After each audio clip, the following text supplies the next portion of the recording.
Yes, it is a large coffee, Joey. Welcome back to another episode of the Crawl Board Game Podcast. So glad I didn't say what I'm your host and board game Sherpa, Andrew. With us tonight, as always, Joey. And I remember my name. Ralph, yeah. all right, so that's fine. Anyways, tonight we're going to talk mostly about SuperCon. We just had our first major convention, not a board game convention, but nonetheless a big convention for our area. Mm-hmm. And There were board games. There were board games provided by Crawl Board Games. We were fortunate and lucky and thrilled to get the opportunity to run that. So we had a blast. It was a busy 3 days, and there was definitely a couple under the table naps here and there, but all in all, it was a great time. And well, let's start off talking about, as I collect my thoughts about it, Ralph ran a super game. Oh boy. Like a real board game convention person. Yeah. So Ralph, why don't you tell us a little bit about what we did? Absolutely. So, a while ago in episode count, not necessarily in time, we had talked about 2 rooms and a boom. This is actually one of the later episodes on our Spotify playlist before we switched over to the in-person format. A lot of rebooting. Yeah. So let me give you a quick refresher on 2 rooms and a boom. So in this game, you split off. It's a team-based game. You split off into 2 separate rooms, and it's very much a hostage negotiation where each room has a leader, and you will, over a certain number of rounds, swap people back and forth between the rooms, and everyone in the game has a role and a team that they play on. And that's broken up into 2 or 3, depending on what you're playing, different colors. There's a red team, which one of the roles on the red team is the bomber. There's the blue team, which one of the roles is the president. And then there's a gray team, which typically have their own win objective. But the red and blue team's objectives are if the red team's bomber ends up in the same room as the president at the end of the game, red team wins. If they did not, the president's safe and the blue team wins. So that's a quick rundown of the game. But the really cool thing about this game is it plays 6 to 30 people. Mm-hmm. So this is why it earns the title of super game or mega game. And it was a blast. So I didn't play. I just kind of orchestrated the whole thing.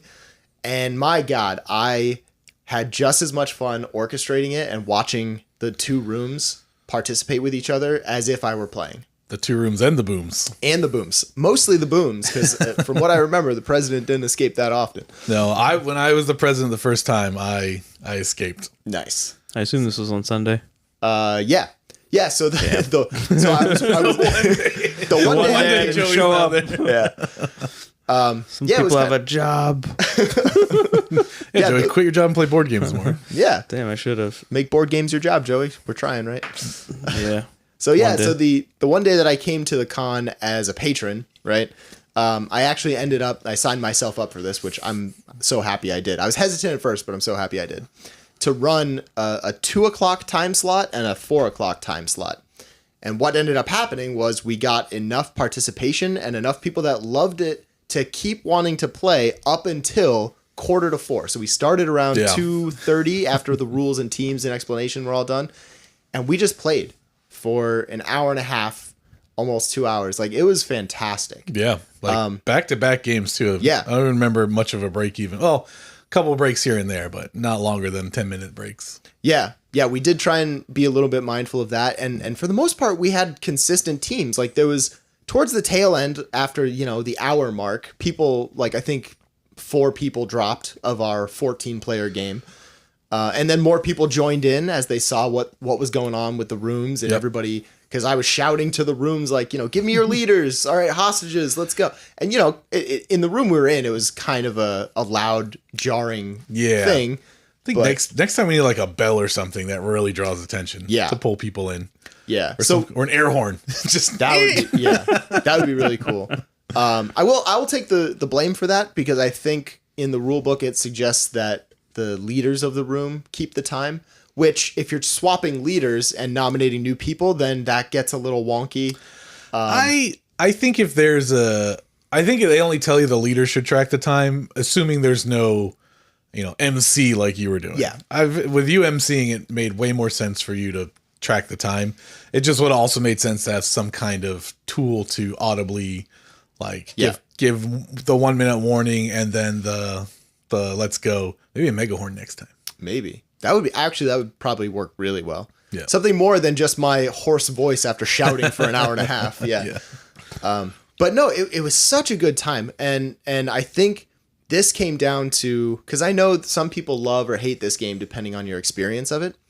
But the group that we had was so phenomenal. Yep. And they're like first of all, they were in. It took a little ramp up. Like I think the first game people caught on super quick, but once they understood, they really dove in. Mm-hmm. And you can tell by the way that they were wanting different roles. Like they actually told me like, hey, let's modify it in this way. Let's add this stuff. Let's take out this stuff. They were the one demanding you swap out roles into newer roles because they were ready to move on from the standard stuff. Yeah, and so the standard stuff is very much just a red v blue sort of game with the gambler. Is there always a bomber and a president? Is that always the standard? Okay. Yeah. Those are the constant roles. Yes. Yeah.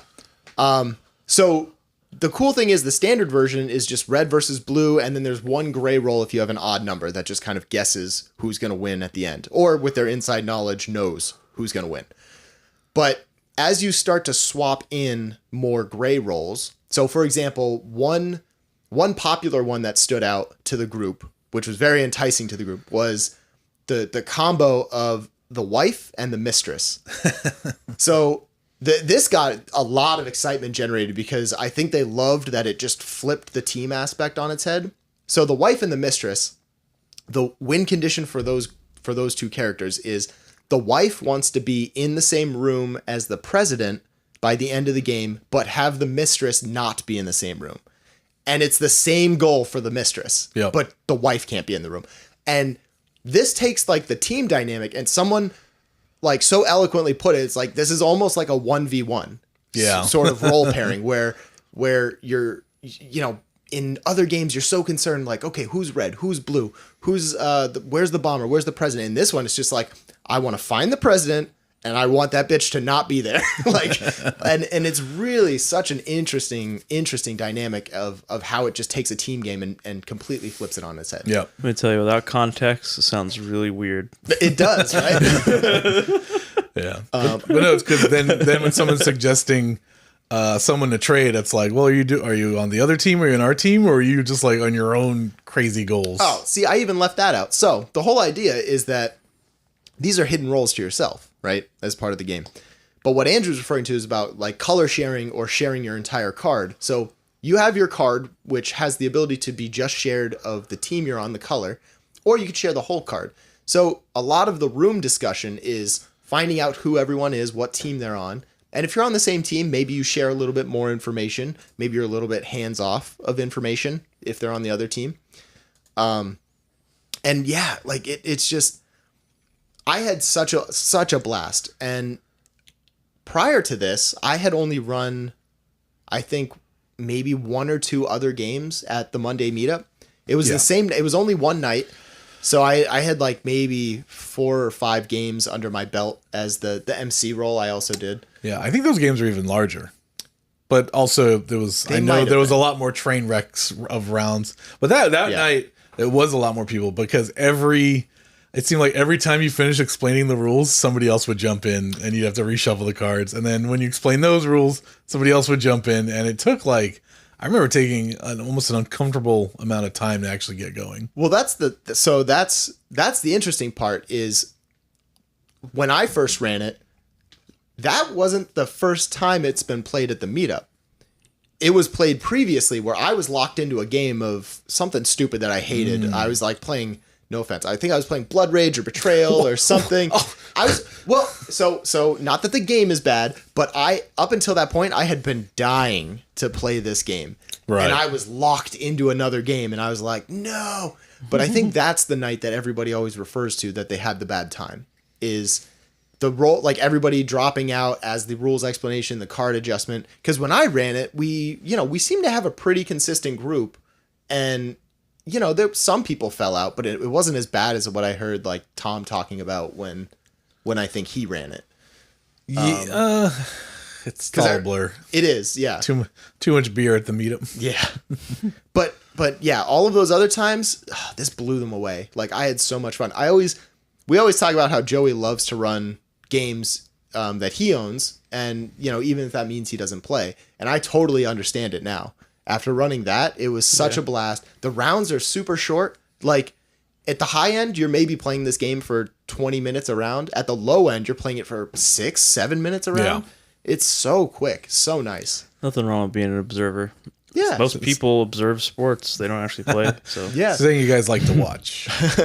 I remember one time I explained this to a coworker of mine where she was like, I don't understand how my son can just sit on the couch and watch other people play Fortnite on YouTube. And I'm like, you ever seen a football game? She was like, yeah. I was like, it's the same thing. You're just watching something They're different. gonna be like, you know how you sit around and watch us work? The same shit. yeah. No, she was a hard worker. She was one of the good ones. She doesn't work there anymore, but Fired. Fine. Yeah, just because you're a hard worker doesn't mean you're a good worker. I mean, that's fair. That's fair. Yeah, but I have a whole new appreciation of running a mega game. Now, granted, it's not. What's the other one that Shut Up and Sit Down did? Something in the Skies. The really big one, Watch the Skies. Watch the Skies. Oh, Yeah, that's that's a mega game. Like, this is a mega game, but it's a short window of time. You can easily jump in and jump out. Watch the Skies is a whole day event. Like, that's the pinnacle. That's a true mega. Have you ever seen that, Joey? I know you don't really watch a lot of Shut Up and Sit Down, but watch both there's two videos. They're kind of long, of their first and then second time playing Watch the Skies. And the first time it's actually kind of small. Everything like takes place in one gymnasium. And then when they go back like a year or two later, they play another one, and it like encompasses like the entire convention center. Yeah. Like there's like a giant, the main area is like the big control room where everyone's teams are to go do missions. People actually have to leave that part of the building, go to other parts of the building to like do talk stuff. To the aliens. There's a whole other physical. Science research room. It's very physical. Like, it's amazing. We agree Joey would be our president if we played. Yeah. He's just the figurehead. But I had such a good time. I can't compliment the people that we played with enough. Sadly, the interesting thing is, I was talking to some people who played that I had already known. Like, I was talking to my parents when they played, and it's funny that I emceed that game, and I had no idea what anyone's name was. And like by the end of the game, my parents were like, "Oh, did you see when so and so did this, or who this person did that?" I'm like, I have no idea who you're talking about. Like, I just stood there and yelled every like 5 minutes or so. That was it. I don't know the names of your teenage friends. Yeah. Sorry. But it's just really cool how this game really brings you together super quickly, because you're in that room, you're trying to negotiate. You start to understand how people's play styles impact the game. My favorite thing about Two Rooms and a Boom is its utilization of space, of it being two rooms. And a lot of social deduction games, it's usually assumed you're sitting at a table, but this one like demands that you are actually on your feet, away from each other, out of earshot for sure. Out of earshot, and then even within your own room when you're like trying to get people to share color or something, and you like kind of both step off to the side. And that's my favorite part of the game. Also, apparently it's super out of print, and it's very expensive right now. It's like $150 to buy. Yeah. So if they ever do another, that's my pro tip, is this is exactly what I did. They had I think they called it the Necroboomicon is their expansion for it. What? It added like 15 green rolls, which are very like zombie oriented, which is super cool. If they ever do another expansion, jump on the expansion, and that's how you, like, through Kickstarter, and that's how you get the base game, because more often than not, they do print runs of the base game for the expansions. Yeah. That's how you do. I swear to God, somebody said it was like 120 or 110 on eBay. Ridiculous. Like, this is just a game of cards. Like, this is That like, sounds absurd. you could print your own. Don't. You know what I'm saying? But you could easily, like, for the rolls, if you had a list, if only like the game came with a pamphlet that told you all the rules and explained them, which it does. And then somebody uploaded that pamphlet as a PDF to a particular board game website of geeky people, of the geekiest people. God, yeah, I had such a good time though. I can't emphasize that enough. Yeah. Would you say that was your highlight of the weekend? I think. Yeah. I think Actually, Pretty much already saying that. oh, of course. I fully so I brought the game intending to maybe leave it with Tom, who also expressed interest, and then maybe he would run it. But then, Michelle and I were talking, and she asked if I would run it because it just so happened somebody came up to the desk, like to the table, and said, "Hey, do you have Two Rooms and a Boom?" Yeah. Well, the sweet board gamer in me, I can't let a gamer down, So That and Tom never showed up because he sucks. Daddy had too much daddy juice and couldn't make it back out. What was it? Oh, so it was definitely the highlight of my weekend. And oddly enough, we were there. My parents had come over, and we were doing the con. And it was funny that they had probably no intention of playing a game. Like, they just wanted to walk around, see the booths, maybe try and find the famous people at the convention, right? And I pretty sure they told me that ended up being like the impromptu game ended up being the highlight of their Sunday. Good. Which was super cool. Like, they jumped in super quick. They picked up the game really easily. I think everybody did. So so Elaine, if you're watching, you message SuperCon and say the best part of the con was the gaming area. She'll do it. Mom, just do it. How cool would it have been if Adam Savage joined? Oh, God. He's myth busting while he's playing the game. Yeah. Bombs can't actually do that. We have Buster here dressed as the president. That'd be great. Yeah. But seriously, the highlight moment was, I think it was like the first I think it was the second game when everybody started playing. I looked over to one room and I heard them arguing about who the leader was going to be, which was great to me because I kind of explained how the leaders switch hands. And I know you and Brian did a lot of the heavy lifting for the explanation. Well, I remembered when I was whoever leader we had, we're like, wait a minute, we can overthrow you. Yeah. And then they looked at the card and they're like, it's on the card. So I didn't feel bad about it. But then, so I looked over, I heard shouting about abstaining or overthrowing the leader. And then I looked over at the other room. And there was 6 people in that room. And I saw 3 distinct groups of 2 all like set off on the side. I'm like, both of these people, like these groups of rooms, they get the idea. These guys are color sharing over here. They're being, a little bit discreet. discreet. You actually had separate rooms, like physical rooms? Not It was a big room, right? Not physical rooms. It ended up being on like basically either side of the massive convention hall, right? Okay. On either side of the game table. Yeah, very far from each other, far enough that we couldn't hear each other's conversations. Yeah, and they could barely hear me when I was shouting back. Leaders, get over here! Come on! I needed like a whistle or like a megaphone. A whistle. I didn't think whistle would be good. Yeah, but such a highlight though. I as much as I would love to play this game, never played it. I would love even more to run it one more time, especially at a convention. You never played it? No. That's okay. It's okay. It's okay. It's a good game. I had a great time. Shut up. What do you mean it's okay? Fuck you. No, it's a great game. It's the refs don't always play. He's not wrong. No, it's a really good party game. It's one. Sometimes people will come up and say, "Hey, you want to play this insert party game here?" I'm like, no. Okay. Yeah. This one I won't turn down. Really? Yeah. That warms my heart.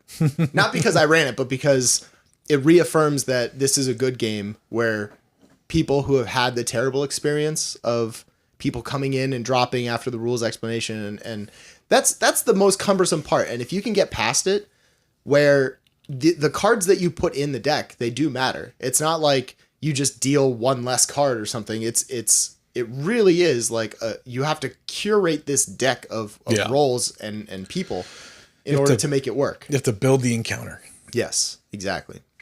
Yeah. So 10 thumbs up. I would absolutely run this 10 again. out of 10. Well, yeah, I was about to say if we do SuperCon again next year, we'll definitely be running it again. And I think now that we kind of had a test run, we'll even have them advertise it within the programming schedule. Yeah.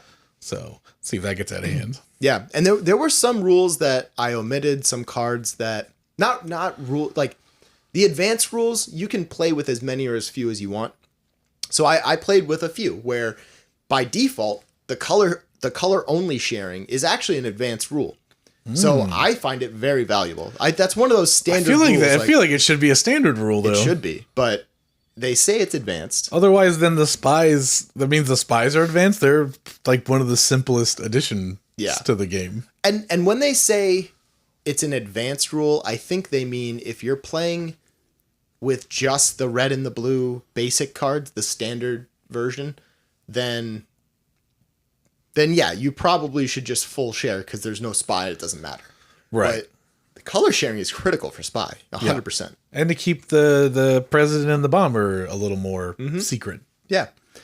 But there's rules that I didn't even cover where there's parts where you can actually trade cards, like your role, with other people. What?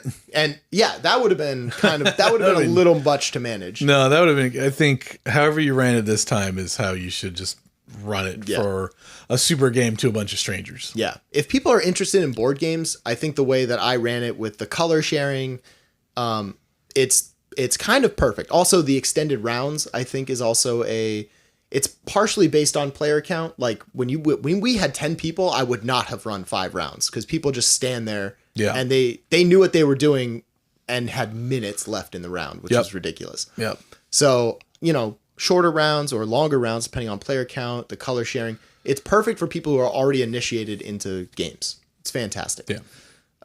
Some of the other ones I want to explore because some of the rules deal with certain conditions. Like there was one guy was saying who had played it before. He's like, "Oh yeah, let's put the blind roll in."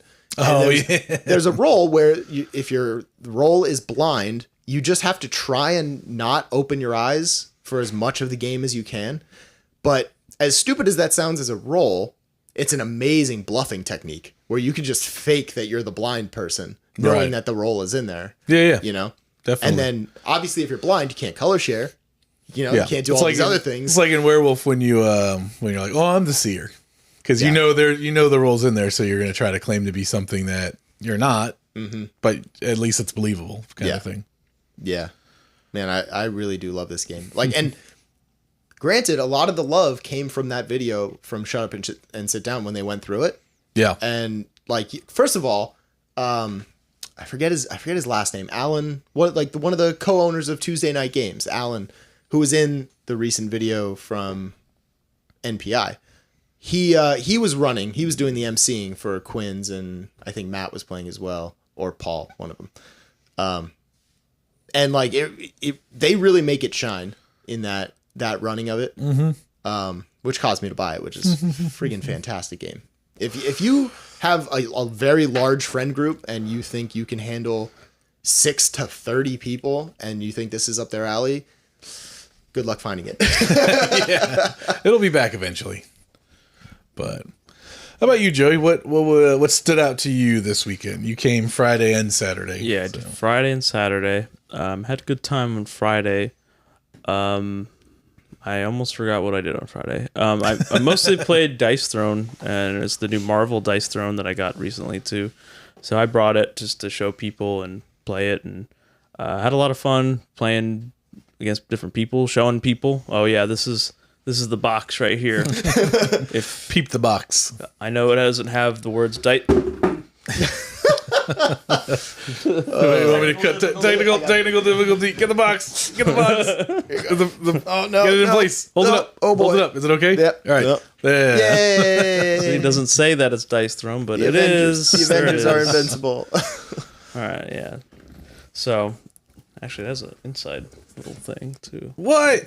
Ooh. What is this madness? Is no this the reason. Is this the new standard heathenist board game thing? Maybe. Inside box art? But yeah, I had a good time, and I taught this to some people who walked by, and a family who wanted to play, and there was like a little kid who wanted to play, and we're like, okay, which character do you want? Because I have 8 of them that it comes with. He's like, Spider-Man! Actually, no, he wanted to play Thor. He was actually very interested in playing Thor. I want to play Thor. And then it's like there's Black Panther here too. No, I want Thor. and we forced Dad to play Black Panther. So it was Dad versus his son, his little kid. And I'm trying to explain as much as I can. I explained it to Dad. Dad was familiar with Dice Throne in general, so that helped a lot. Yeah, didn't the mom actually play for the kid? And the mom helped a lot. Yeah. He just wanted to really throw the die. You know? Yeah. you should just give him another set of dice. Say, go over there and chuck these around for the next 45 minutes. And well, at least there was something he could do. You know, there's cards there. He didn't really understand the cards. Mom was playing the cards. He was throwing the die. Yeah. I assume she had played too. If he, I don't think so. I think she just was like, she just got it. You know. Because cards aren't that complicated, what they say on them. That's the best when someone goes in cold and they just get it. Yeah. It's just, I guess the opposite's just so frustrating where it's like, here's a very simple concept. I understand. Let's just play Uno instead. I had that experience too when I had somebody else walk by who wanted to play it. Let me finish with the family. The family played Black Panther ended up beating Thor. Nice. Mostly because there was no, they weren't playing Thor to the best of his ability, and I feel like you need to really know what's going on with Thor to like really use his hammer to chuck it and bring it back. That's also the really cool thing about this game is the Marvel characters. They're really like, I say like if you know anything about the movies, that's exactly what their powers are in this game. Oh, very cool. Like almost exactly. Black Panther, every time he takes damage, he builds up like energy, like stacks of energy. Nice. And when he gets to a stack limit, it just explodes and he does like unavoidable damage, like 5 unavoidable damage, gives him a ton of cards, ton of CP, which is like mana. And it just makes him super powerful. So he's all about taking damage and just mitigating that damage. He's super easy to understand. And if you're pounding the crap out of him like Thor was, you're actually hurting yourself. Nice. So very thematic. Love a good theme. Yeah, it's a very thematic game, and I've been enjoying it. All the characters I've been playing, Yeah, and then so that game ended, and then I had somebody else approach, who was very, how do I put this politely? Maybe don't put it politely. I'm going to be polite. It's like he was like any one of the guys from Dude, Where's My Car mixed with like... Oh, I remember you telling me about this guy. So he was just high as shit. Yeah. He was definitely like a dude bro who's high as shit. Like he'd just be like, word, dude? That's gnarly. And I know he didn't understand like half of what I was saying, but he'd say that anyway, so it was really confusing to me. And I was like, man, you're so stereotypically like a stoner dude. You telling me stoned Keanu Reeves was at this convention and I wasn't there? No, you missed that day. And he was also playing Thor. And it was like, this is your upgrade. Word? Yeah, you use your CP to put it on your card here.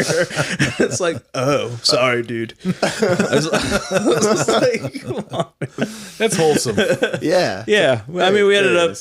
and it was actually a 2v2, so I was on a team with him. He was Thor, I was Loki, so it was the Asgardian brothers versus Tom, who was playing Spider-Man, and I really hate Spider-Man in this game. I just want to point that out. Spider-Man sucks because he has web, and web makes give me the box. I need to look can't defend when he puts web on you. So like, oh, you hate playing against him? Is that? I hate playing against Spider-Man. Miles Morales, you can't hate on him. I can when he webs me, and he webbed me a lot, so I couldn't defend. Oh my god! There was one time I threw the web back at him though, because you can transfer tokens.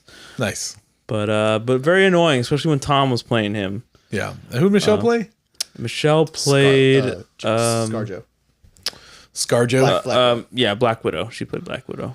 It's very good too. So like the characters that are hard to hit, because Spider-Man has 2 defensive abilities. Black Widow has tokens that she can like half the damage that she takes. So it's like, who the hell do we attack? Thor can be pretty tanky if you roll certain, if you roll good, but he wasn't rolling very good, so like damage would go to him all the time. Loki's cool because Loki has illusions, which was always pissing Tom off, because you basically have a selection of 3 cards that I could randomize or look at and like rearrange in any order and then put face down. He's got to pick one of those, and basically one succeeds in hitting me fully, one all the damage is negated, and the other is like a partial where I only take half the damage.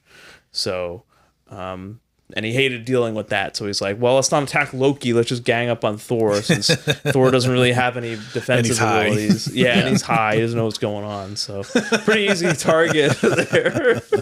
Joe, do you know how hard it is to get webbed from Spider-Man? You need a small or large straight for this. Well, you know what? Tom was very good at doing that, and despite my spellbounds, which is something Loki can do where he can block abilities from being used, so I was constantly blocking his large or his small straight and stuff like that, he would still somehow get it on me.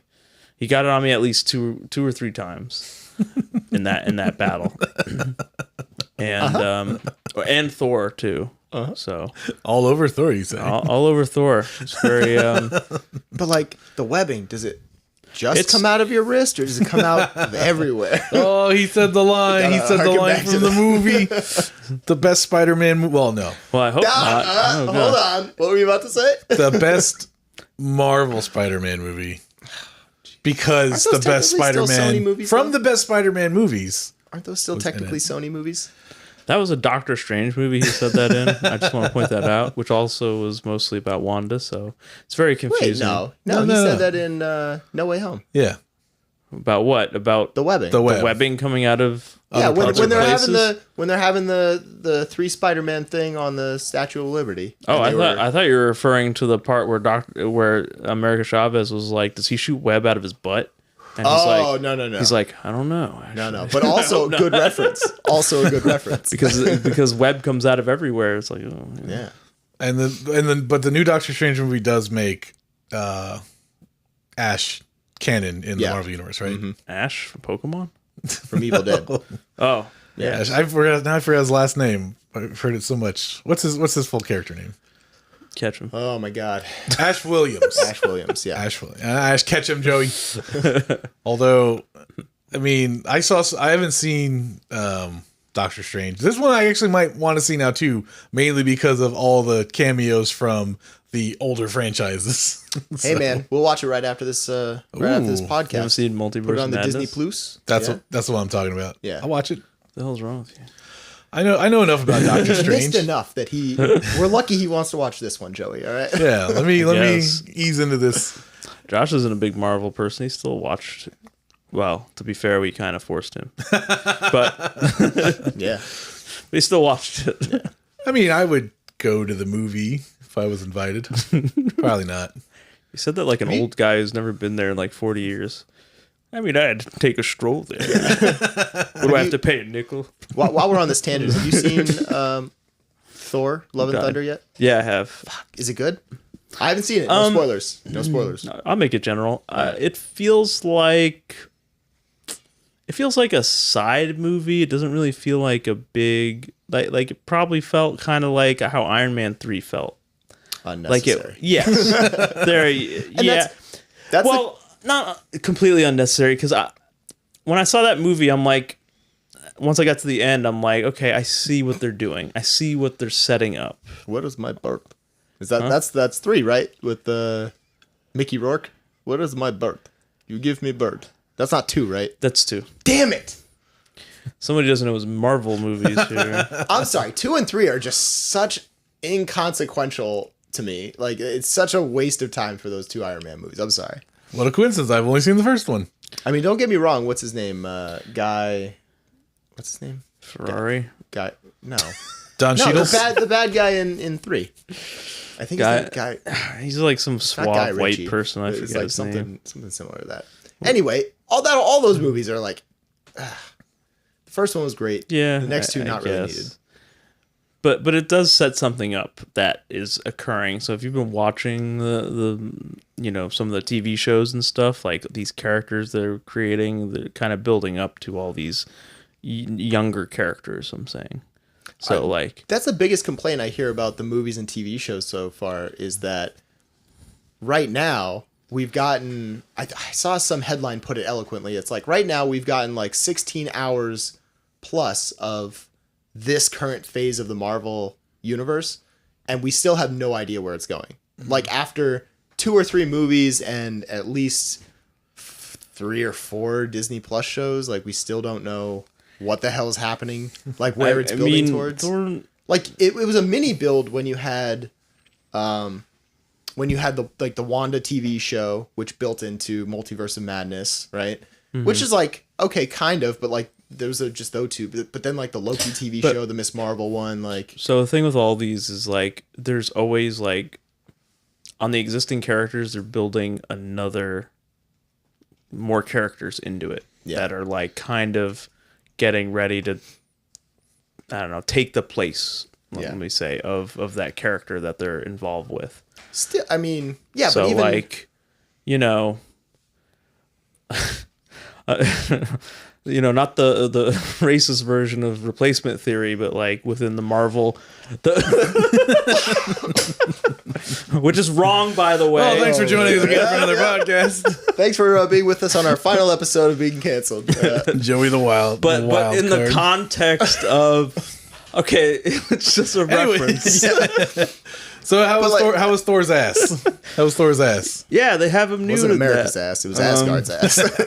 Actually, there's something even to say about that. It's like, there's a scene, where he's, totally naked, and it's like, it's funny, and there's like all the ladies in the room are like now paying special attention, and stuff like that. And I'm just like, man, if this was like a female character they did that to, this would not play well at all. It's like there's like double standards here. But it's Chris Hemsworth. So. Anyway, before Joey goes full so on. Yes. I regret asking. Anyway, Marvel Dice Throne sounds great. No, it's fine. No, it's a good movie. It's just like, it's a little goofy. Like, the jokes are just, there's too much joking, I feel like. Like, that was kind of my problem with it. It was like, in the Avengers, I feel like there was like this nice balance. Like, you'd have some jokes in there, like the Hulk thing, like Hulk just beating the shit out of like Loki, and that was being funny. But there was still like this seriousness to it. You know what I mean? Yeah. And I feel like Love and Thunder is a little too much on the jokey side, and the serious stuff is kind of like less there. Yeah, it's still there, but it's just less so. They're coming off the high from Ragnarok when you're talking about the Thor series, and then also Fat Thor from Endgame. Like, I feel like they're coming towards they're still trying to ride that joking high that Ragnarok got them. You know, which is fine. I'm here for it. I liked Ragnarok. I loved Ragnarok, and I'm probably gonna love Thor: Love and Thunder, but I'm easily pleased. I still want to know where it's all going. It's all going towards the X-Men. It's a good movie, but I just wouldn't like. It's a good movie. It's fun. Like, I had a good time. I enjoyed watching it, but it's nothing groundbreaking like Loki, I feel like. Like where Loki was starting to show us where it was going. And I think in the background that's still there, but there's so much interference in between Kang and all the other stuff. And whatever they're teasing. Yeah. But because it seemed like we got Kang, and he was for sure going to be the new Thanos almost. And then now we have a whole bunch of like teaser X-Men stuff where Multiverse of Madness, we got, Charles Xavier. Spoiler alert for Miss Marvel. Tune out if you don't want to hear about it. Oh yeah, I was about to ask if you watched. If you haven't seen the final episode, are you on? Okay. But like there was one scene where you hear the animated X-Men theme where it's like and like it was very quick. It was very quick, and it was done in a way that blended well with the music. But it seems like very much like, okay, we have the big bad guy set up because we did one Loki series, and now X-Men all the way. Like they're just trying to bring them on. Not to mention like when Bruno was talking to her, and he's like, we don't talk about genes are mutated, and that's exactly right after that. As soon as that happened, I was like, oh my god. Yeah, if you didn't catch the theme, that's exactly when it happened. As soon as he said mutant, and it was like, like I got super excited. Yeah. All right, and end of spoilers. I'm sorry, I did it. Yeah, you come back now. Yeah. Just come back. It's okay. Coast is clear. Papa, stop spoiling. So anyway, back to my racist rant. Anyways, moving on. So my experience at SuperCon, it was very surreal. We sold a lot of games, which is pretty awesome. Mm-hmm. Everyone was super respectful, and we actually got comments because in SuperCon's past, you would have to check out a game, you have to leave your ID and stuff. And when me and Michelle did Otaku Fest first, which is pretty much like SuperCon but smaller, it's growing. It's going to be the next big one. But we decided not to. One, because we were kind of lazy, but two, we were like, if a kid comes, a 16-year-old kid comes, or 15-year-old kid, which there's a lot of teenagers there, and they don't have an ID, that kind of excludes them from having access to these games. So we just, people would come up, it's like, what do I do? And we're just like, take it. Honor system. We'll find you. Yeah. So like, how does this work? It's like, go for it. Yeah. Yeah. Because realistically, like, no one's, I think I had one game disappear, and it's very possible we accidentally sold it to somebody, because it was one of the Ramen Furies. We got a couple sealed games to sell, and we sold a bunch of used games. And we sold a couple Ramen Furies, and we might have accidentally sold. Someone might have played it, came and said, I want to buy this, and then just bought the used copy. Yeah.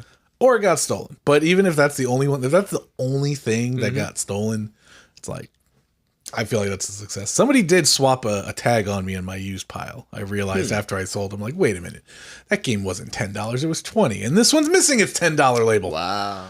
But I'm not even joking. Over the course of the weekend, we had thousands of people in that room. Maybe hundreds of people come to the board game. Definitely thousands of people at the convention. But yeah, if out of hundreds and hundreds of people that only those 1.5 bad things, I think it was a great success. Yeah, shout out to the people. Like, I remember I was kind of concerned at one point when we were cleaning up to some extent, actually even throughout the day, that games were just going to be left on the table. Like, either from somebody just played them and then got up and left and never returned them, but like everybody that I saw, super respectful. They all packed the games back, brought them back to us. Like, shout out to everybody. Like, everybody was great at SuperCon. Very respectful. Except those two people. Except those two. Yeah, fuck you. You two people, you know what I'm talking about. Fuck you. Yeah. And well, technically that one guy still at least paid for the game. You didn't just steal it, but you got it. They might have. You got a discount. Fuck that one guy that swapped my labels. But but no, I think the crowd was super nice. Everybody was very, upfront with their questions of like, what sort of games? Like, one guy came up to me, he says, "Hey, we have 15 people. Give me a game that plays that." I panicked a little bit. I'm not going to lie. I think I ended up suggesting like Wavelength, or if they wanted something a little bit easier, like Cards Against Humanity. But, something team-based. But super respectful, super upfront with their questions. Yeah. And, most of the weekend, and we learned this from Atagavest, most of the games checked out were your Cards Against Humanity, Uno. Everyone wants to play Uno, which, come on, guys, I know you don't want to think, but just thinking a tiny bit opens up so many game possibilities. Like, you don't have to just default to the game you know.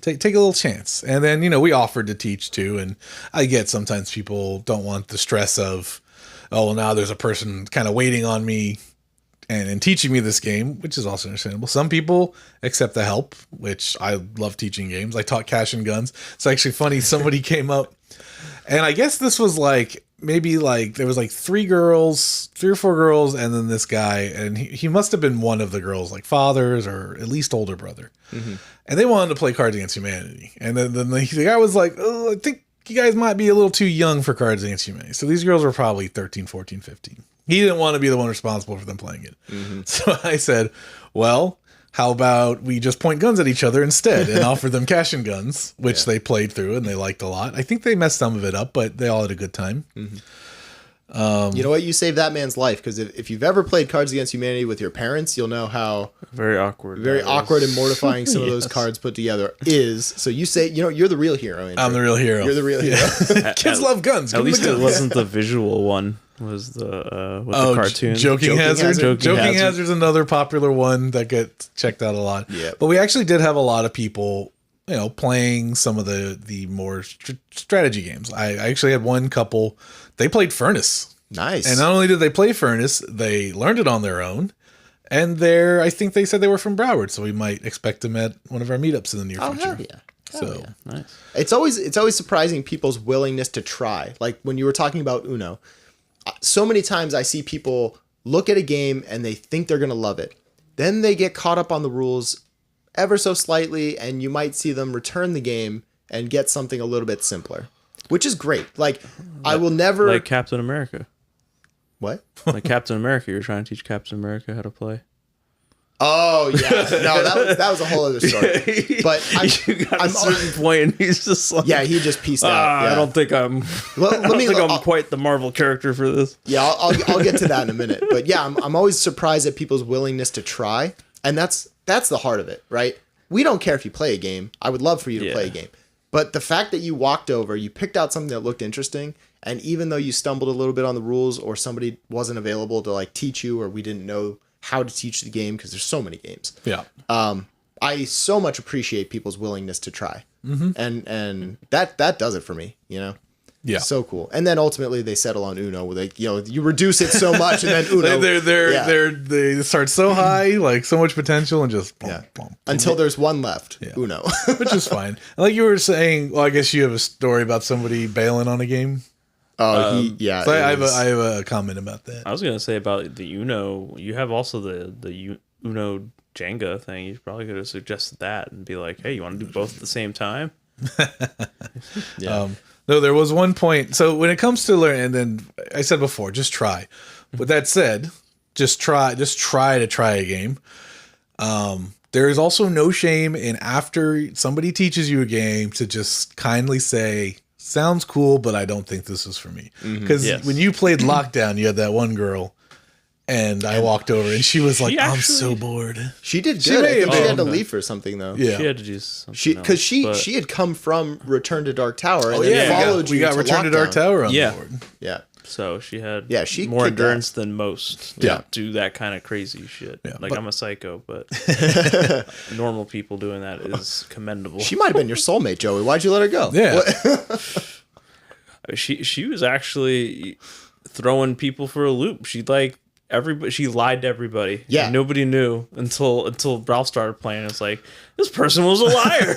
when I walked into that game and you're like, yeah, the girl whose place you're taking said this about this and this is this, and I'm like, I looked at the thing because you guys were nice enough to let me check, and I'm like, none of that is true. I don't know what this girl's strategy was. She was on another one. She was on something else. Yeah. I mean, we told her she could lie, so yeah, she took that to heart. Yeah. She's like, all right, I'm gonna lie, and then I'm gonna bail. Leave him in the total chaos.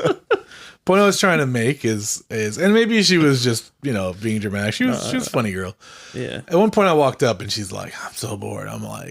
Said, there's no shame in just saying, hey guys, I appreciate the teach, but this isn't for me. And that goes for no good board gamer is going to be mad at you for bowing out of a game. If anything, if you think you're going to have a bad time, it's probably better you get out of the way, because the only thing worse than somebody, bailing on a game right after the teach is sticking around to make it less fun, not only for yourself, but everyone around you. Yeah, the unenthusiastic player who's barely motivated to do anything. Yep. That's kind of, you don't want that either. Especially because more often than not, that person will bail after they stick around. Yeah. Which if that's inevitable, like, save us both some time. Save me some rules explanation. Save yourself the hassle. Yeah. Like, rip that Band-Aid off. I'm happy if I teach you something and you say no. Like, I get it. I've been there. We've played games together where halfway through Brass that one night, you're like, so you guys want to do the second half? I'm like, nope, I don't. No, but I kindly put it away. Yeah. That's why I'm buying a train game you can understand. No, shut up. It's called. We'll get you to play a just train because game. I played an 18xx game doesn't mean I have to enjoy it or that I didn't understand it. If anything, me trying to kick myself out of that game was the most fun I've had playing that game. Yeah. Well, I'm getting Switch and Signal, which from what I understand is more family level gaming. So I think you'll like that. I see what you did there. That's subtle backhanded compliment. That's sometimes there's some snooty board gamers out there. I'm just saying, we're cool. Why is it all trains though? Like, that's all I'm asking. Because trains are neat. Did you ever watch Thomas the Tank Engine? I have a cousin who is a train conductor, and I still don't give a shit about trains. Wow. He's just wondering why it's not a plane or a boat. Yeah, or an airplane. Plane. You said or plane. Aircraft carrier. My bad. That sounds like a cool place to do some whatever you do in the game. Yeah, next installment of Ticket to Ride, the Industrial War Complex. Anyways, so sorry, tangent. Oh yeah, I was gonna say I was glad that I had those two guys who played Nemesis before and they wanted to play Lockdown. That was nice. That was the longest game of Nemesis what was it? It was literally 6 hours. Was it? I Not thought it was even fast. Not even kidding. You guys were For literally. Nemesis. The girl left at like the 4 hour mark, and Ralph was gone another 2 hours playing. Oh, it was more than that, I think. Maybe it hit 7. I picked up When from did we her end? spot on round 3, and we ended on like. Well, I died. I didn't even finish the game. We died, 12 or I died at like 13. 13. Really? Yeah, oh my somewhere. god! Round 13. Well, it goes. So that's It's a countdown. So turn 2 left or gotcha. 3 left or Yeah. something. So, But yeah, it really does rival the first time when we streamed Nemesis, that 6 hour one. It rivaled that. It That's really right. did. We have video proof that you can get 6 hours out of Nemesis. Yeah. Which is fine. And if the two guys you're playing with had a good time, then that's all that matters. yeah, They seem they to. did.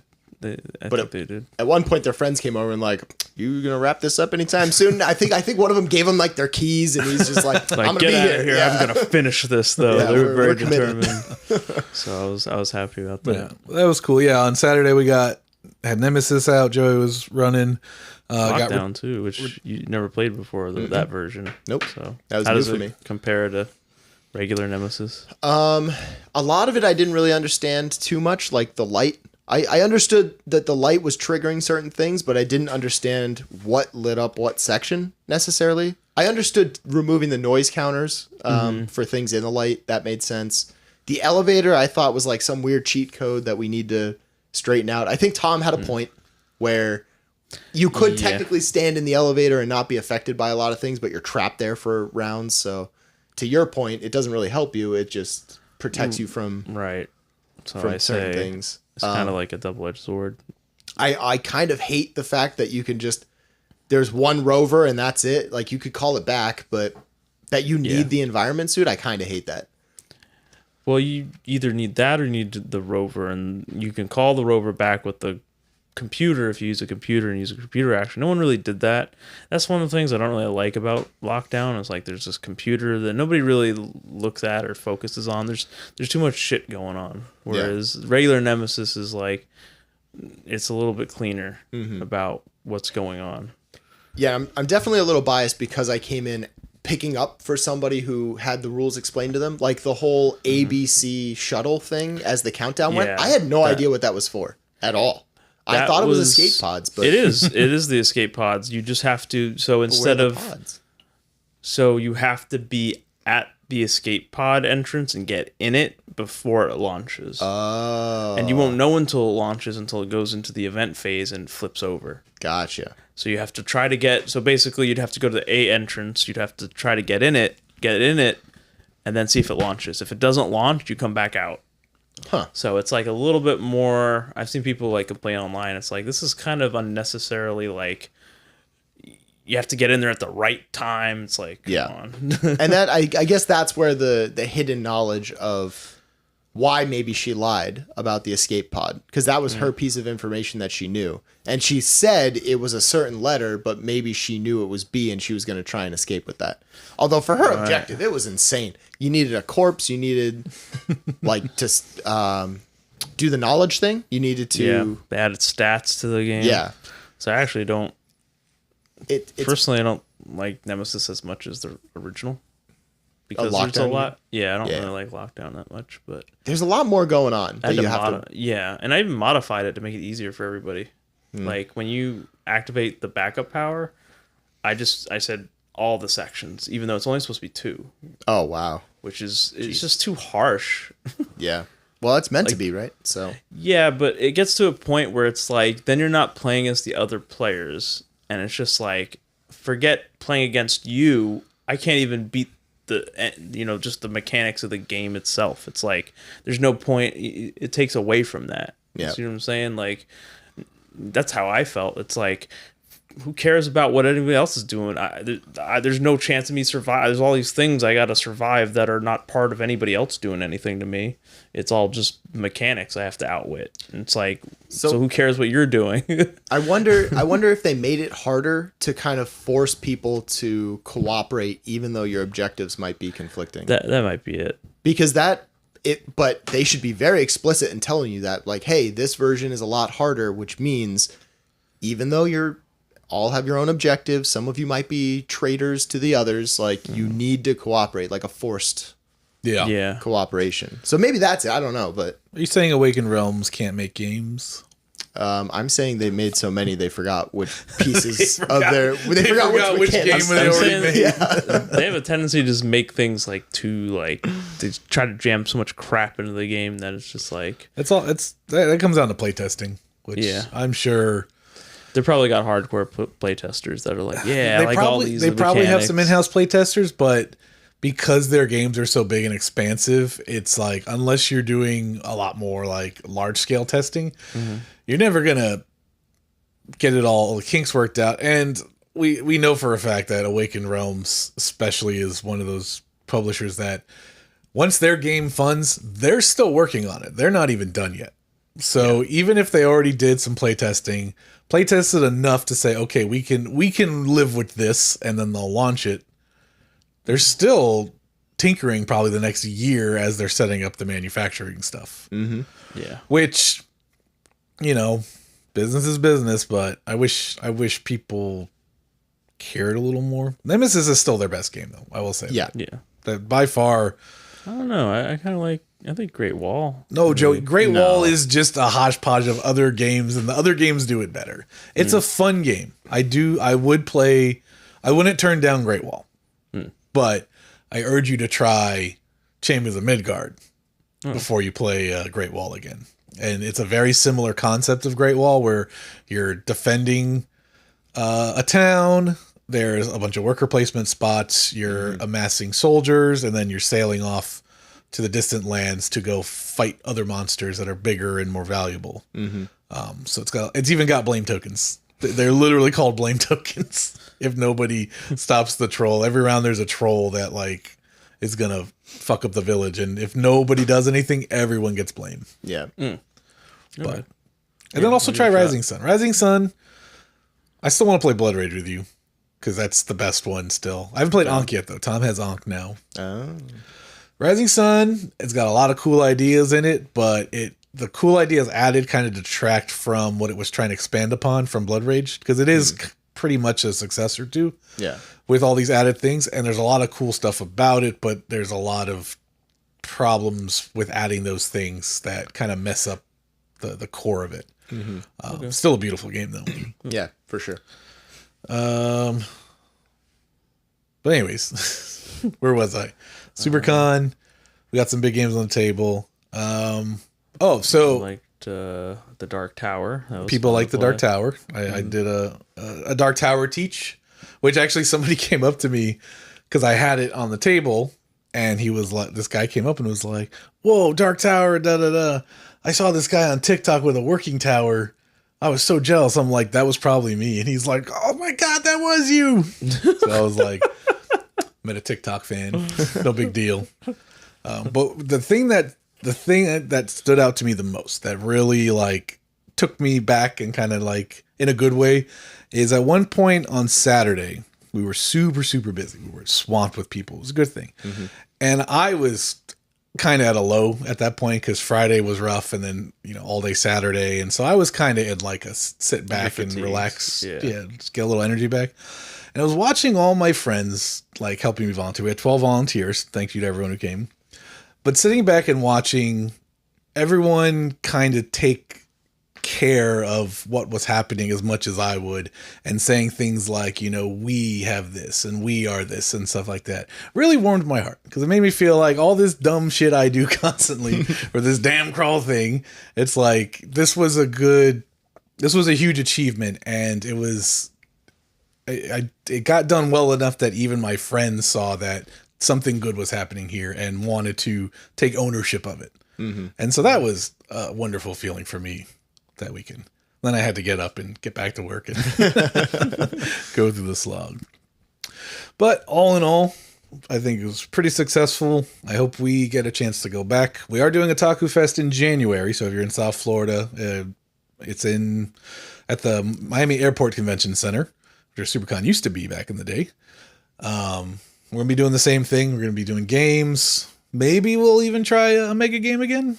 We'll have to talk about that off camera and see if we want to try to let them incorporate that into their schedule. It's quite a while away. Oh, it'll It sneak comes up quick. on you. Comes time. It's already freaking July. Yeah. It was just December. But anyways, No, I think you guys crushed it, and SuperCon would be you crushed stupid. it too, Ralph. You both crushed it. You No, guys man. are equal. We Crushers. yeah. You guys are equally important to this whole operation as I am. Oh, shut up. Look, You you're do all the sitting hard here on work. a Yeah, I don't do very Thursday night, talking into cameras on a YouTube live stream about board games. It's like, what would I do without you? I'd be sitting here talking alone to a camera, and it would probably be even less people would watch. No, SuperCon would be stupid not to invite you guys back because it undoubtedly huge success. It really was. Yeah. The amount of people that we saw, the amount of people that so many people asked about the games that you were selling, or even games that were there to play. Like one guy specifically asked me about a game. He's like, "Where can I buy this?" I was like, "Yeah, like you could probably pick this up at your local game store, like here and here, or the safe fallbacks of Amazon, Target, things like that." Yeah. And then he ended up buying it on his phone as he was playing it with his wife and kid. It was great. Yep. So SuperCon would be stupid not to have you guys back. Too bad you didn't have the affiliate link handy. Somebody mentioned that about if you guys had the affiliate link, and I was like, I think it was Sarah, and she said like, "Oh, just print it out on a QR code, and then they scan it, and then they can just go buy whatever they want." If we were super organized, every game in our collection, which we started to back in the day, and we couldn't keep up. At one point when we started, every game that we were bringing, we had an affiliate link of the same game. Mm-hmm. At this point, it's too much work. Sarah suggested that, and I told her, I was like, Andrew and Michelle, they're not going to do that. No. And it sounds like, you know what? I feel bad that I said that just now, but also justified because you yourself just said, yeah, we used to do that, and then it's too much work. I'm in the camp of the easier you can make it on yourself, the more likely you're going to do it. Yeah. That's how I do all my cooking and chores. I set my life up. I mean, that's why we switched to this live format, because the recorded format was just getting too much for me, and it was making me not want to do it. Yeah. So if you can keep it simple, make it easy on yourself, and then it's going to get done. Yeah. But Absolutely. Stuff like that you can add in later when you feel settled in the simple. yeah. Absolutely. But let's move on, because we're already an hour in. Unless you guys had any one last little bit about SuperCon, other than it was awesome, because we're awesome. It was awesome, and now I'm broke now. Awesome. So much art. So much good art.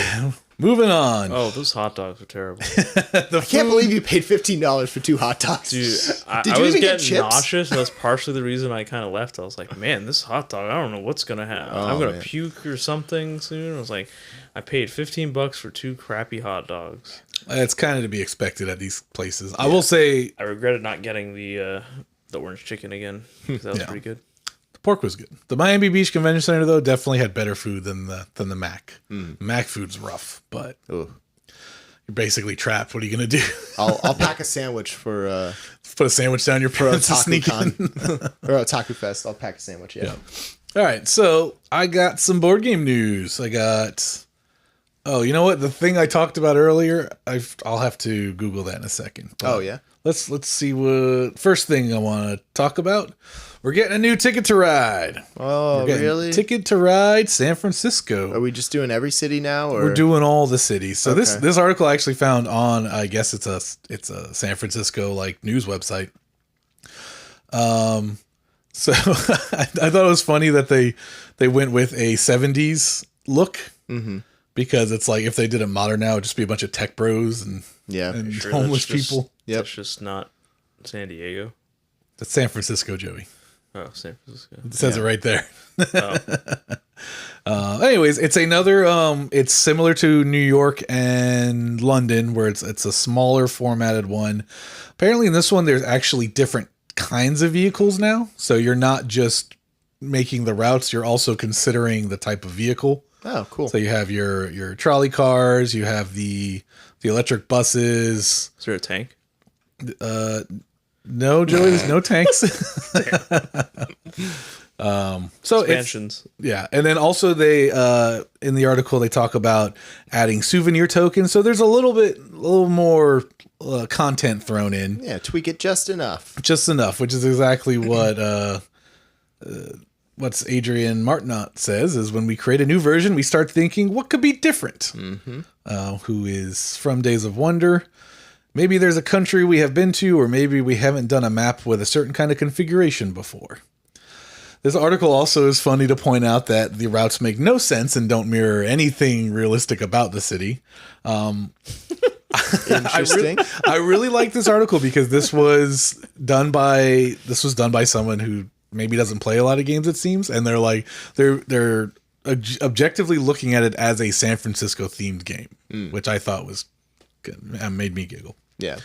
But I like the little Ticket to Ride games. I'll probably get this one because I always I usually roll around with New York. I stopped breaking the big Ticket to Rides because I have more than one. I know. I just wanted to look. I've actually, I'm going to whisper this so nobody hears me. Okay. I've never played Ticket to Ride. And you know what? Why are you on this show? Neither have I. But there's different vehicles in New York. What's different about the San Francisco one? There's different vehicles. Well, that one the routes aren't vehicle dependent. Oh, okay. Those are all just taxi cabs. No. There's buses, there's taxis, there's other buses. Forming the route. Oh, maybe there's a double-decker bus? What? I can't remember now.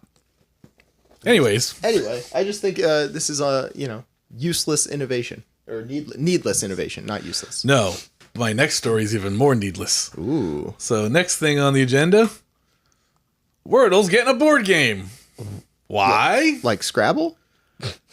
No, well, but like you draw a card and have to make that word. Like what? Did I just invent what the article is about to talk about? It's basically going to be kind of a party game. Who rubbed 3 brain cells together and came up with this? Hasbro. Hasbro approached the New York Times about doing a game. They're just. But you're right, because like when Words with Friends was a big thing, there was a board game of Words with Friends, and it's like you just re-release Scrabble under a different name, and then maybe the multipliers are in slightly different spots, but like maybe I don't even remember. What was the point? Yeah, I mean, it's money. That's the point. The point's money. Yep. So it's going to be a party game, but it's going to be like a word party game, so it could be fun. I think they're calling it Wordle is just for the brand recognition because it still sounds like could be a fun party game. It doesn't even have to be called Wordle. It could be Word Frenzy or something like that. Yeah. But I thought that was funny, and it's like, here we go, Hasbro. Yep. And then my last bit of info. Yeah, you're right. This was more useless and needless than the last. Yeah. Prospero Hall is added again. Love them. Which I thought Prospero Hall folded, but I guess they're still, or they're back under Prospero Hall. Because at one point I swear that they switched to Funko Games, and it was the same design group, but now this one's being advertised brand newly as a game by Prospero Hall. So unless they just use them interchangeably, because when you see Funko, typically they'll mention it. Used to be Prospero Hall. So maybe that's just to keep everybody on the same page. There could be more to it, more politics that we're missing out, because I think Prospero Hall, we'll have to look into it. They could have been a publisher, a separate design group before they were even involved with Funko kind of thing. And then Funko's like, no, you're Funko Games now. And, changes of power. Maybe it's one of those things that they have to publish at least one game a year to keep the license alive, to keep the name. Exactly. Anyways, Disney Big Thunder Mountain Railroad game is coming out. More train games. More trains. This one you can handle too, Ralph. So no, Disney. Look, I can't handle the mouse. 9 and up. 9 and up. I'll be 9 next year. So does Splash Mountain have a ride? Or a game? I'm sure it will after this one. Yeah. This one's cool. So it's they are kind of going through Scott. Yeah, they are kind of going through the Disney attractions. We were talking about a Haunted Mansion game not too long ago, I think.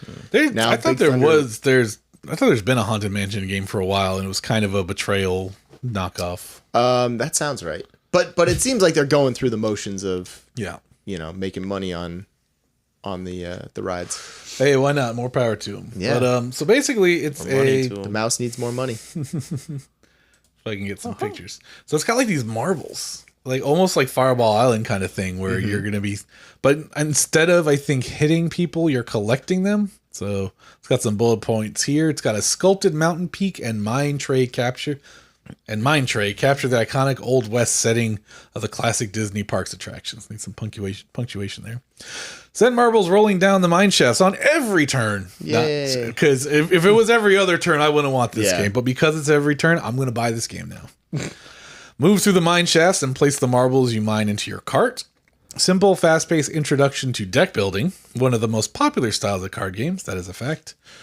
Exciting occurrences of fate change the game with landslides, dynamite, and dinosaur discoveries. Dinosaurs. So there's a little how-to play video. I don't really want to watch Becca Scott. Yeah, let's not watch it. But yeah, please, if you're watching and you're interested, go check it out on your own time. I just thought, the main thing that caught my attention was that it said Prospero Hall, which is probably like the least important thing about this game coming out, but that's what came to me. Yeah. Did you guys have any board game news?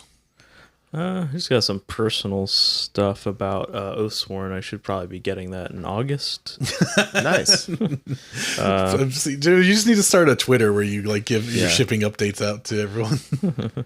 Well, it's gotten to the East Coast, so I should get that soon. And I mean, people in Europe have already gotten it, so they've been saying amazing stuff about it. So I'm really excited to give that a try once I finally get it. Nice. It's taking a little longer to get to the U.S. for whatever reason, but I'm seeing I'm part of the groups on the Facebook, so there's people posting stuff all the time about how great this and that is great, and it's bigger than they expected because there's a bunch of different mystery boxes for all the miniatures. So cool. Something else to note: we interviewed Nick Murray from Bitewing. That's actually shipping extremely soon. Cool. It's hitting the ports, the U.S. ports. Either it already did, like this week or last week, or it's next week. Because I remember I had to message them about an address change. Yeah. And they were super responsive, super helpful. They remember you? Well, I didn't, You didn't try to get the celebrity treatment? I stuck with the very specific information of backer number XYZ. I didn't want to bother them with I'm Ralph from formerly Board Game Crawler podcast. Nah, I didn't want to bother them with that nonsense. We're gonna have them back. Actually, if you go back and listen to our Spotify stuff, and you can hear a Kickstarter fund live on the recording. But I commented on one of their Facebook posts about having them as guests again, because we do intend to eventually get guests back on the show like we were doing towards the end of the recorded series. It's been a lot of figuring out how to get the live stream stuff to work efficiently, so I think we're pretty much at a point where we're ready to get some guests back on the show, and I'd love to have those guys and Tim, who did Old Salt. That's also, I've been getting the updates that it's at least in production now at this point. So it'd be nice to have those guys on again, see what they've been up to. Yeah, absolutely. So how would we do it with here? They'd have to be audio, I would assume, right? Unless we can do. We have computer. Yes. Just pretend Becca Scott is our guest. Hey, Crawl Board Games. Finger guns. I love being on your show. This is such a good show. Yeah. So this could be a Zoom call. It could be Skype. Could be anything. Yeah. Zoom, Discord, whatever. Their preferred platform, and we could just plug them in right there. Sounds good. Yeah. We have the technology. Holy crap, I thought we'd never get to this point. I'm surprised we even got you to drive here again. Yeah. I know. It's really weird. Well, I guess your schedule changed. That kind of helped. Did it change? I don't think you were off on Fridays when we were doing audio. That's why you wanted to, unless you kept that from us. I think he was. It's just it was. I just maybe he wanted like taking classes too or something. I guess it's because maybe I just felt like coming here just for the audio was just, I don't know, waste. But now that they can see my face, I have to be here now. Yeah. We're going to have just like a traffic cone with a face on it. It's like, hey, what do you think, Joey? Joey, talk. Oh, yeah, it's anyways. Yeah, I don't know. All right. Do you have any board game news, Ralph? I did not. I meant to research something and then I didn't. It's crazy. Weird. Weird how that works. Weird. I had something and I lost it. So All right.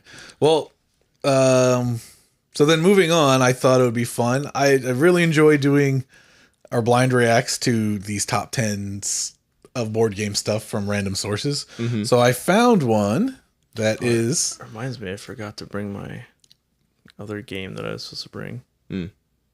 For next the time. cards Oh. that we were gonna pick out and Oh, yeah. We were going to do like the worst case scenario and then his cards. And Yeah. I was ready to race this, but I didn't bring it. Probably, well, I had best I had it on the table. You so got I your forgot to bring edgy it. quote I in was- for this Yeah. episode. Yeah, I guess so. All right, so found on reviewgeek.com the 10 best mystery themed board games. And so we're going to go through this and So before we start, I have a I see side bet. Clue there. I haven't looked this up. I haven't seen this article before. You haven't sent it to me, but I want to start a bet. Mystery board games. What place do you think Mysterium lands on this list? Granted, the source reviewgeek.com, I think you said, might not be the most board gamer of sites, but I'm going to put it in the top 3. I was I'm gonna thinking say number 7. 3. Top 3, 3? 7, and you say top 3. Yeah. I think I they're gonna shortchange it. I think it has the potential to be number 1 just because mystery and Mysterium, but I say 2 3 on the because nose. I've been wrong before. So, all right, we'll give you your generic range of 3. I'll pick a number. Yeah. If you say want 3, 3? I'm going to do 4. I'm going to do 4. But you just said No, I'm going to do take, 5. take 3, and I'll take my original gut feeling of number 1. Okay. All right. Number 3. Yep. So let's see. I already know number 10 because I accidentally saw it when That's okay. I started to read it. But number 10 is Clue. Get out of here. Clue Master Detective. Wait, is this even part of the 10? Yeah. It's not Number numbered. 10. Clue Master Detective, which I actually have right over there. Very cool. If you're unfamiliar with Clue Master Detective, it's basically Clue. I think the mansion's bigger. There's more weapons and there's more suspects. Oh my so God. it's just a bigger version of Clue. Yeah. Guess that's why it's better. Harder too, I would imagine, with that many. Next,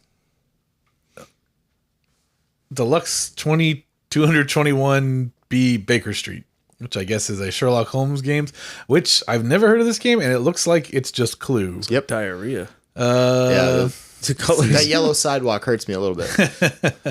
Sometimes I like this aesthetic. Like I kind of like original brass that it is kind of drab. I'm into it. I think I call it like appreciate the it. Wizard of Oz Street. Well, or we've all something. been wrong before. When It's did okay. this game even come out? Scotland Yard, Skeleton Key, blah blah blah blah. Roll the die and move to roll and move. Anyways, for Nancy Drew fans, Hunt a Killer, Nancy Drew, Mystery at Magnolia Gardens. I'm not a big fan of not even game related, just Hunt a Killer as like a company. I remember I placed an order. I was going to get my mom a surprise thing. I thought it would be fun, like a murder mystery sort of situation. I bought it, called her to make sure that it would be something she would like. She told me it wasn't because she had already tried it out. And I tried to cancel it the very next day, and they told me, no, sorry, your order, we can't cancel it once you purchase it. Jeez. And it's like, it hasn't even been shipped. Your system hasn't even recognized that it's an order yet. Like you can't tell me, like no charge had even been put on my card. I'm like, Yeah, that's kind you're of a dog shit I'm sorry. Like, granted, I heard Michelle and Amanda had like a great time when they did the Hunt a Killer thing, and I'm happy for people that like it, but that customer service was kind of Yeah, garbage. no, that's kind of shady. what are you doing, Hunt a Killer? Yeah, How else are we gonna make sales? yeah. Maybe Nancy Drew will figure it out for us. I don't know. Next is 5-Minute Mystery, the Museum of Everything. Also, never heard of this. No relation to like 5-Minute Dungeon or anything, right? It is a mystery. It doesn't look like it's got some kind of like codex here. Some kind of cards. I'm assuming those Search are player through the boards? rooms to find 5 hidden symbols and mark them on the included codex. Then you use those symbols to help you find Kinda clues. like everybody doing an individual. Rule out suspects Maybe until you word search or finally something. arrest the suspect. Yeah, Yeah, it does look very. here we go. Now we're getting into some good stuff. All right, Next is Deception, Murder in Hong Kong. I played this once. I remember liking it. It's interesting. You do need like kind of a game master to run it, Yeah. which a lot of social deduction games require that, which I don't mind. I even like being that person. We talked about last podcast. Yeah. But Deception Murder in Hong Kong, solid game. I like it. I don't recommend playing it at a long table. If you're, because we were playing this at the meetup one night, and we all had to like get up and we just walked around everybody's cards because the one side of the table couldn't see what the other side of the table's cards were. Like it's a little bit cumbersome in that way if you're trying to get it to the table. I'm sure the lighting wasn't helping either. Yeah, not really. But I mean, I've heard great things. It's a solid game when I played it, but the only downside is you kind of need that maneuverability, or it sucks a little bit. Makes it a little difficult. Now? 1, 10, 9, 8, 7. So that was number 6. All right. Number 5. Mysterio. You should have let me take 5. I said I was going to take 5. I offered it to you. You accepted. Don't blame me for your acceptance of the number that you guessed. You still said top 3. Get out of here. Technically, I was closest. You know what? Without going over? Yeah. Because I said it was Joey was 7, I'd be 5, and you'd be 3. And I would have got it on 5. Then you should have stuck to your ground, man. Don't blame me because you changed your mind. I'm a pushover, you know it. Mysterium, great game. Although I do recommend Mysterium Park more because it does streamline a lot of stuff. There's a lot of cool stuff going on in Mysterium, but the star of the show is the cards, and Mysterium Park is, it's just the core mechanics of the game. And it plays a lot faster, and I prefer it personally. Yeah, you don't get that same table presence though of the of course not. The clock and the shield and all of that. The little birds perch on the screen and stuff. And like the actual the dividers that separate the, I don't want to call them phases, but like how you switch from person to weapon to you don't get the cool pedestal dividers. Which are super awesome. So yeah. All right. Little bird tokens. Number 4. Solve a cold case. Unsolved case files. Who murdered Harmony Ashcroft? Hell. How did this beat Mysterium? It was clearly Melody Ashcroft murdered her. It solved 3 different missions. This is kind of just like a one and done. Well, I guess three times. It doesn't look like they put this in a specific order. It's just kind of like these are the top 10. I think so. It didn't number them, so usually that's true. Usually they just listed stuff. I don't think there's much to say about this except these ridiculous stock photos. These are probably the developers here. That would be an interesting touch. I have a game like that. I think it was a different. It wasn't that exact title, but it has that the fake folder, and it's like a psychological mystery or something. No, Joe, you were just at work. You weren't paying attention. Oh, I see. Took one of those drugs I confiscated from my clients. Confused it for your Flintstone vitamin. All right, since I already kind of revealed it, yes. Mansion of Madness, which I've never played. I've almost bought it twice and still have not. I almost bought it today when you sent out that miniature market link, but I didn't see it on their website. But I've played this once or twice. It's a solid game. It is a little cumbersome with the setup of the scenario and stuff. Solid game, very very Arkham. If you're into that whole Cthulhu mythos, very cool game. I actually is app dependent though. Oh. I've come around on apps since we talked about this many years ago now. At this point, I've come around on the apps. Yeah. What are you saying, Joey? Oh, I was gonna say I backed the sequel to that, which is Dawn of Madness. So or on Kickstarter. I'm trying to find it. I haven't even heard about that. Yeah, Dawn of Madness, which is the same sort of thing. So I get that.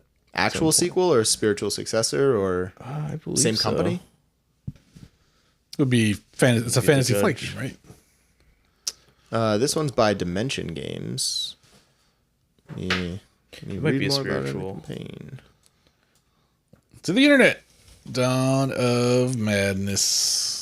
Yeah, I remember a long time ago I actually backed a game called Mythos Tales, which was if you took the Sherlock Holmes detective game where you get the newspaper and you have to go to different locations, but it's just skinned with Arkham. It's kind of cool. I'm a little sad I don't get that to the table that often. Does this look familiar, Ralph? Compared to the other one? No. No, because the other one you're putting... Is it puzzles? Is it puzzle pieces? Those are. I believe so. They just slap through what component you want to use. Throw a puzzle in. Yeah. People love puzzles. Now the other one is very like room. Well, fits the theme, like scenario based. Like Gloomhaven has scenarios that you piece together with tiles and things like that. This looks like it's one board, but there's something else. I think going this on is just here. it just happens to have the same name, Joey. Yeah, because I was trying to scan the Kickstarter really quick for a mention these are some of sweet Mansions of miniatures. Madness. Can you Look do at this a freaking find guy. and see if it mentions Mansions of Madness anywhere? Nope. Spelled Mansions right? Yeah. I mean, you can search for Madness. It's some other. Oh, Madness is gonna come up a million times. We'll see. Keep going. 50. Dawn of Madness. Dawn of Madness. Dawn of Madness. I mean, I'd safe to say that's probably not. It's probably similar in a way, but Unrelated. not related. It's some Neoprene, other baby. madness. Give me all the neoprene. I thought it was Mansions of Madness. So. Well, it seems like they're just two different games that just have the word madness in it. Unless they're trying to be coy about it, because Mansions of Madness is it's a Wizards game, right? Wizards of the Coast. I thought you just said it was Fantasy Flight. That's what I meant. It's a Fantasy Flight game, right? I'm pretty sure. So maybe they're just, like Ralph was saying, it's a spiritual successor in the sense that they can't say it has anything to do with Mansions of Madness, but it is. But I also haven't seen anything about an app yet. It doesn't look app I don't driven. think it looks, has an app. It looks cool. Don't get me wrong. I like these little badass. gruesome, grotesque minis. Are looking real nice. Look at guys. Not a face. It's not a phase. Not okay. It's an interesting. This is the first game that I've ever seen incorporate puzzle pieces into.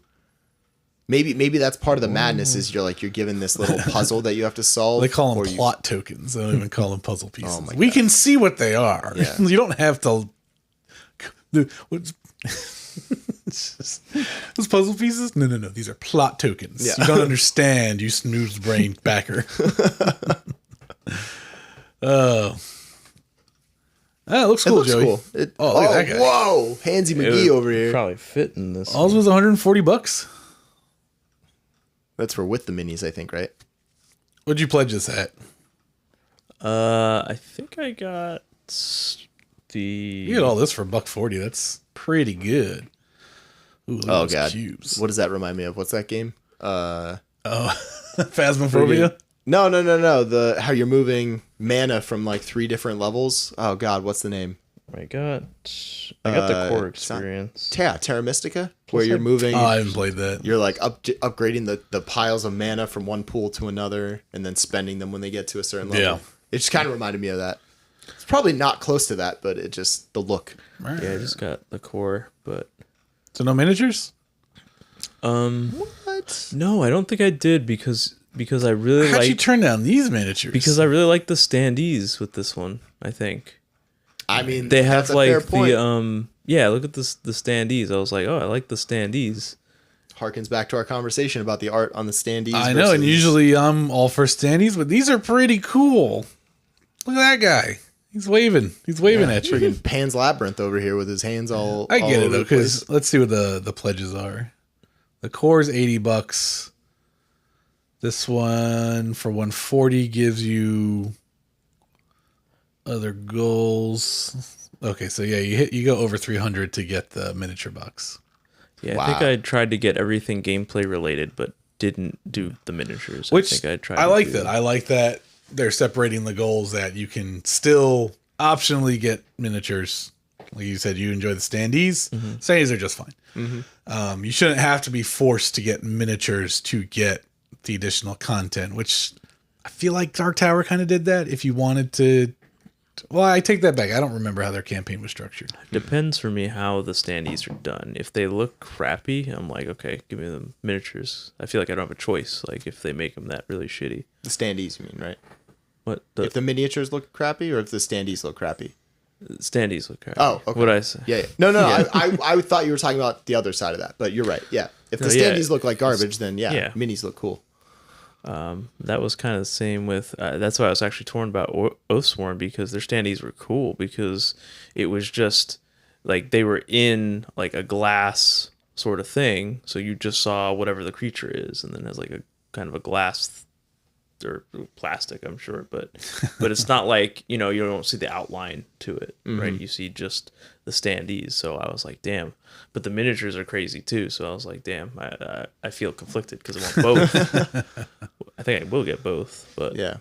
But yeah. Anyways, so Mansions of Madness 2nd edition was the number 5, I think we said. oh, where's Mysterio? We don't have to count. 5, 4. That was number 3. Oh, wow. Okay. That was number 3. Number 2. Scooby-Doo. I think Joey's right. I think that this is in no particular order. Are you kidding me? I think we have to look at this as It's like not just any Scooby-Doo. yeah. That's Betrayal. Oh, at I didn't Mystery. realize. It's a betrayal game. Betrayal at Scooby-Doo. Get it out of here. Delete. No, we're moving past that. Really? Oh, Scooby's all the right. traitor. Whitechapel, huh? Very cool. I guess that is kind of a mystery game. Yeah. All right, I can dig it. Cool. So I guess this wasn't a top 10 in any particular order. It was just 10 games. What does it say, right? The 10 best the mystery 10 best. That's how they skirt it. Yeah. It's not Yeah. it's not a top 10, it's the 10 best. So it's my bad. I took it as, it's going to be ranked. But, yeah. Still fun. So Still fun really, to go nobody through. was wrong when we ranked Mysterium. Yeah. We're never wrong, Joey. We're board game experts. All right. Let's wrap it up with our new ending thing. Nice. I'm going to quiz these boys on their survival skills. Good box fart. Good box fart. Quality box fart. Okay. Did we do that? Which way did I go? All right, let's go in this direction. All right, guys. Question number 1. I'm going to do 3, okay? All right. First question. How to recognize a black widow spider? Do you A, look for a shiny brown or black spider with a grape-shaped abdomen and an hourglass-shaped marking on its underside? Look for a bumpy black spider with oversized head and long black legs? Or look for a very large spider with a brown head and legs and a black torso? I'm going to say A, but I didn't think that the hourglass was on the underside. I thought it was on its back. Joey? What was the second one again? Look for a bumpy black spider with oversized head and long black legs. Oversized head. What was the last one, Andrew?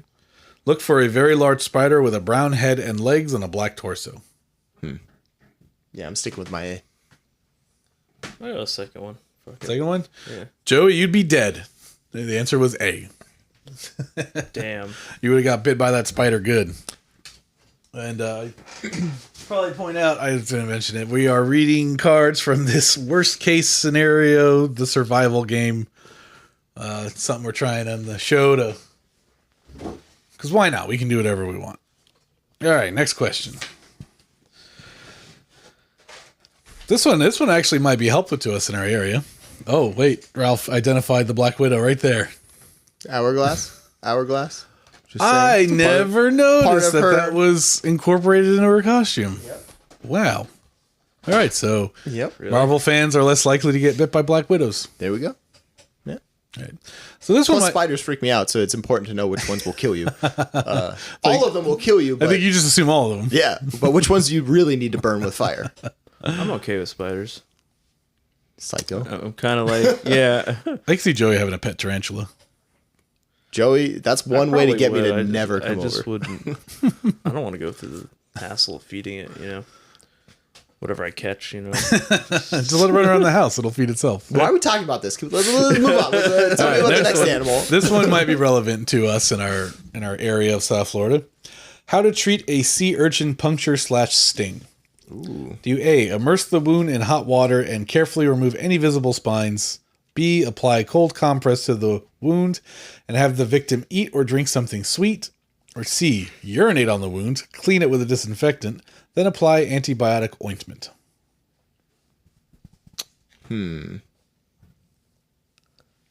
I am going to say A again.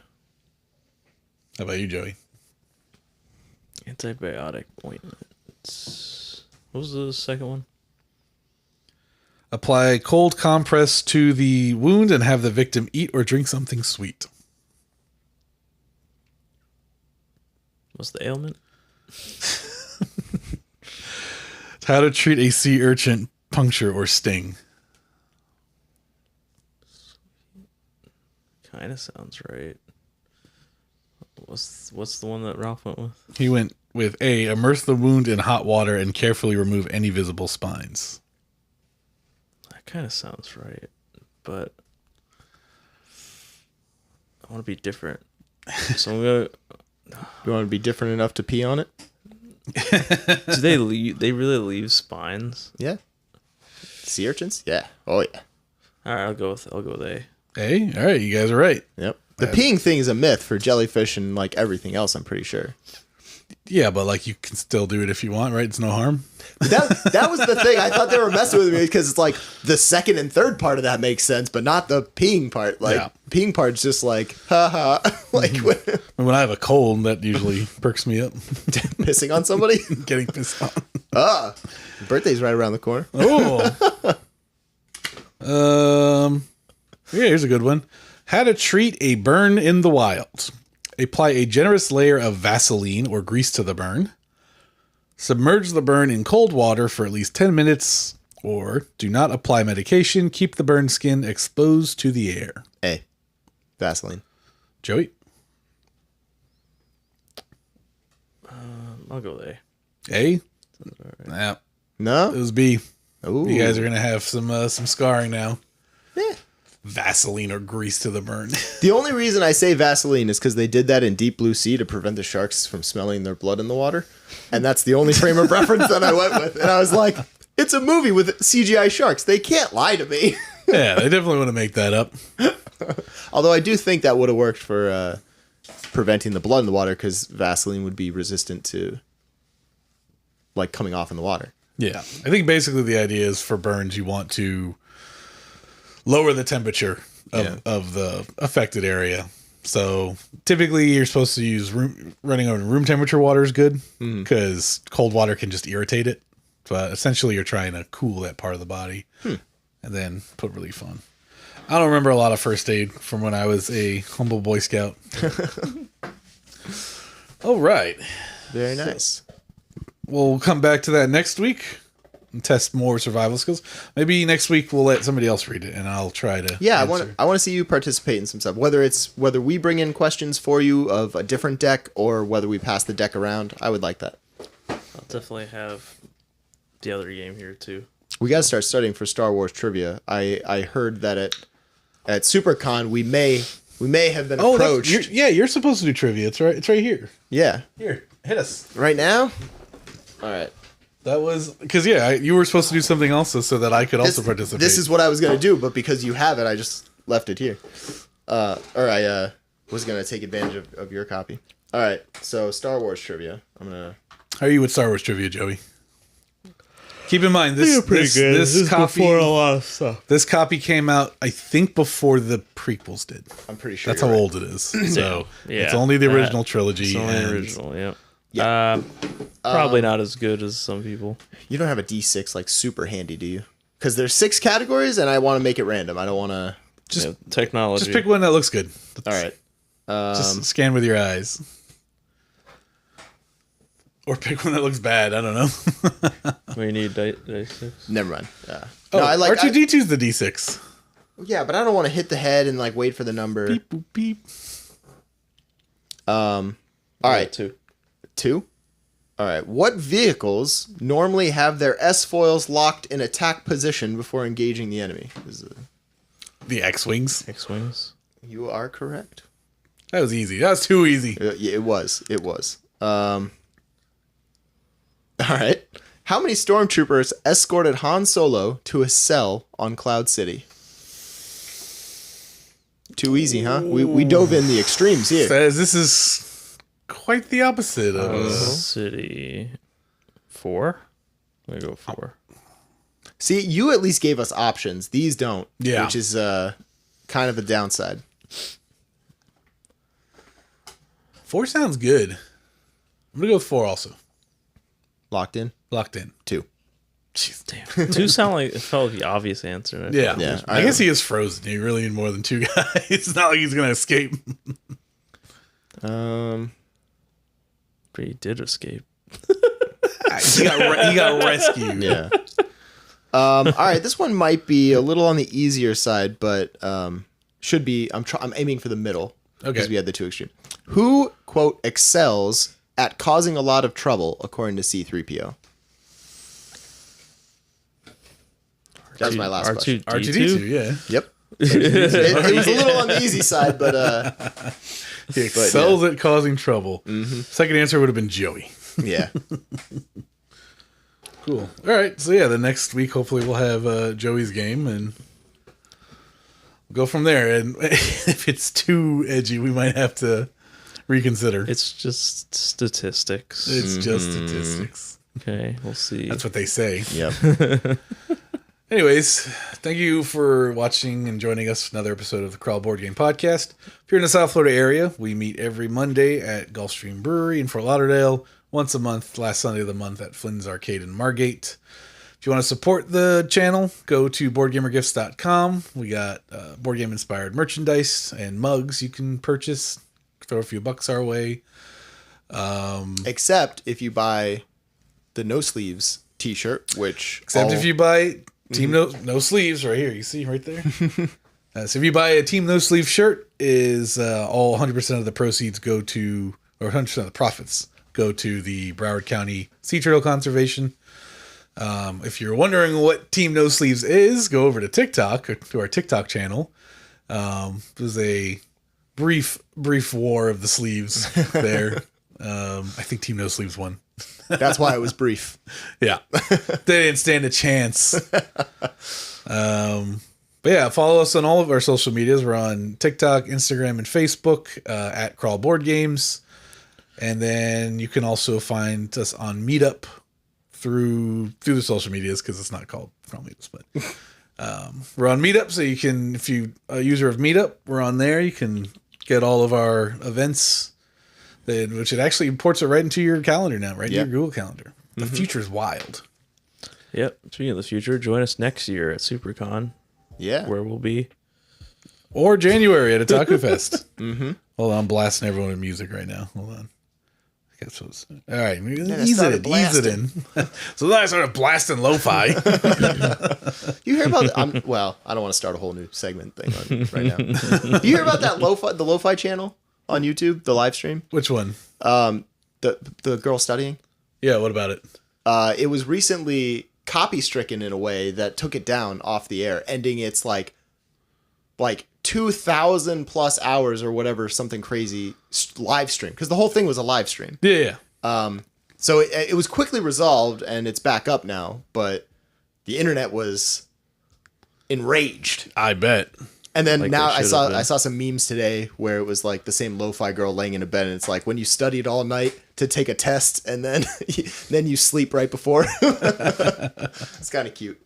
But anyway, you said that, made me think of it. And segue. And segue. So, all right.